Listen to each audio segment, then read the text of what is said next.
My name is Darius, Wallace, and I'm an actor, author, filmmaker, and crazier. Because anytime one man can choose multiple professions where you reject it 99.9% of the time, that man is butt naked out of his mind. A friend of mine is a sculptor, and he takes these stones and he turns them into beautiful works of art. I said, man, how do you do that? How do you take these stones and turn them into beautiful works of art?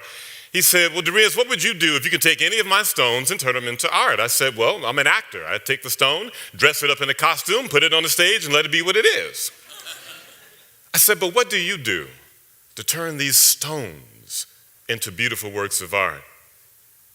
He said, Darius, it's my belief that the beautiful work of art is already within the stone. That all I have to do is chisel away at what's unnecessary, smooth out the rough edges, straighten out the crooked lines, and I cultivate the stone into the beautiful work of art it was always meant to be. Well, 20 years ago, I was the stone. 20 years ago, I was depressed. 20 years ago, I lost my will to live. It all happened when I was driving down the street in Los Angeles, California, called Warring Street. But I thought the street sign said Warning Street, and boom, I was on the flat.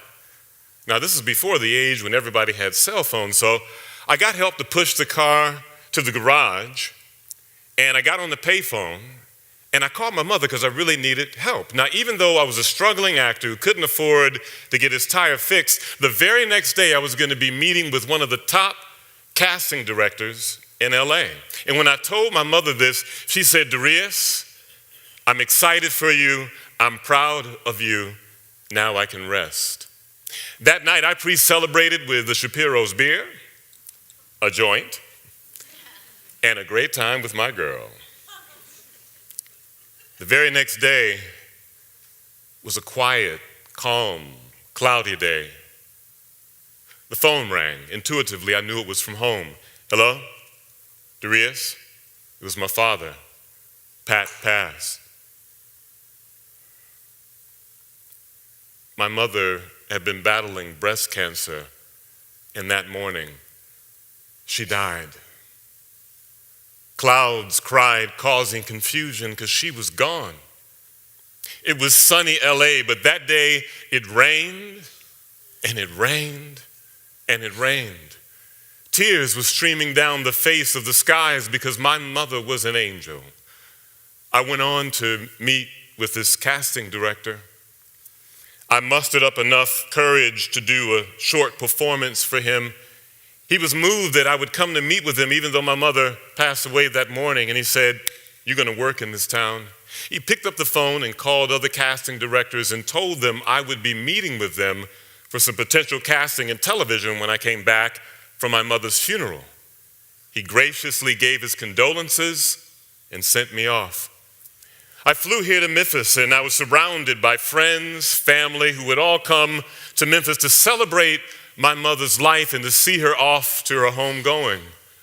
I flew back to LA, but I was no longer the me I knew. I was a weaker me, a broken me who grew sadder and lonelier by the day. I did not work in LA like the casting director said I would because I would not get out of bed. And when I did, it seemed like the whole world turned upside down. I lost everything. I lost my apartment, lost my car, lost my girl. I lost my esteem. But a beacon of light called from LA in the form of a theater festival. And I took a bus straight across the country to a beautiful brownstone in Brooklyn where I was surrounded by great actors, great directors, great writers, and also a great amount of drugs. And I participated. And one day, after drinking some whiskey, snorting some coke, smoking some weed mixed with heroin, I found myself in humiliation on the toilet. And as I was sitting there, I would go in and out of consciousness, and I remember various people passing me by almost as if I wasn't even there. I could have died for all they cared. Not only did I lose my esteem, but in that moment, I lost my dignity.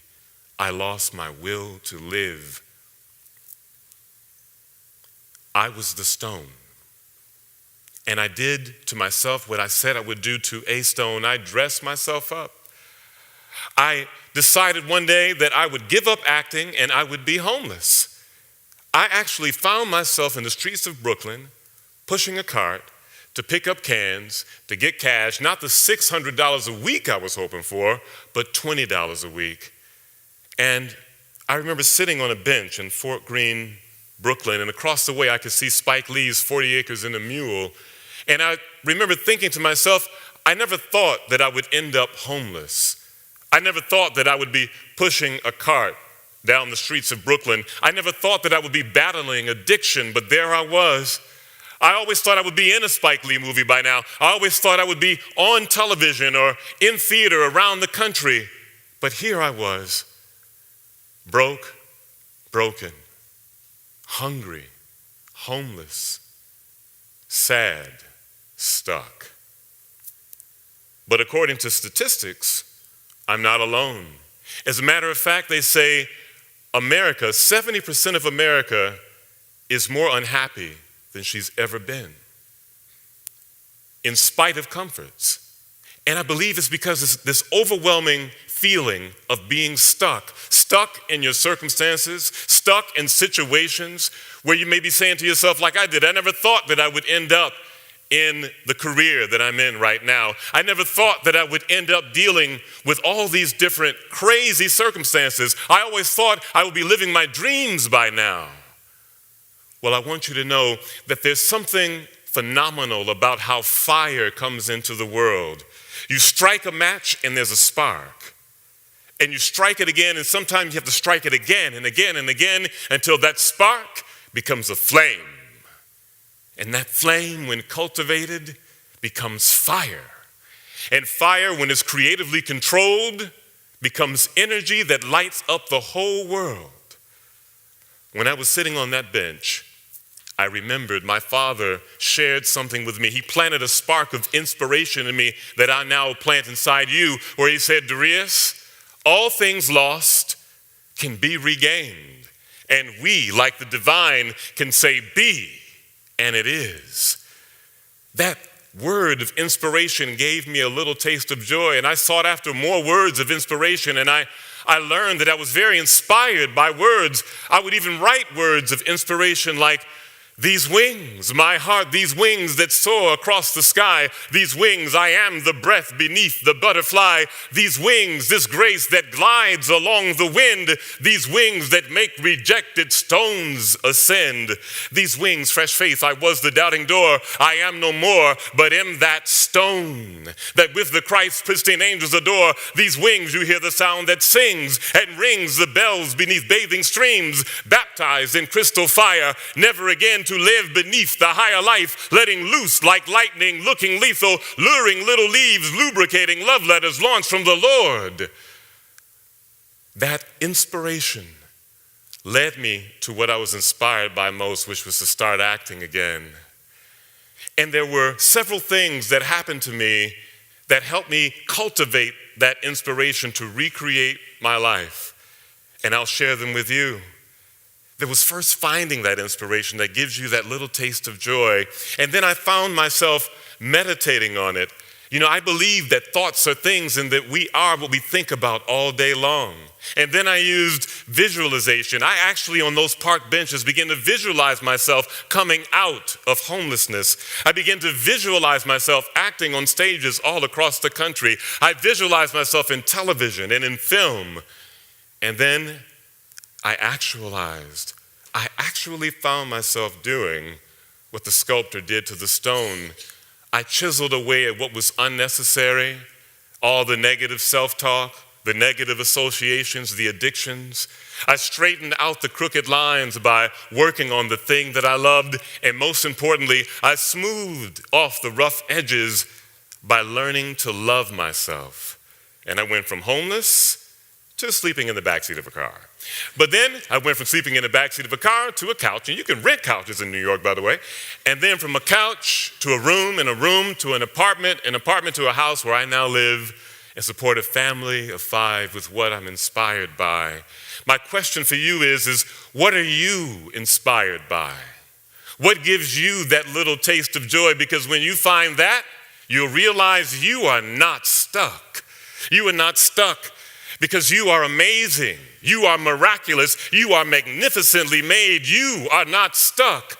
You are not stuck because today is not the end of the story and tomorrow is a new chapter. You are not stuck. You are not stuck because if you can imagine it, you can be it. You are not stuck because you are the fire. You are the flame.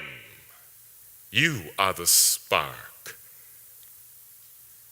You are that. You are. Thank you.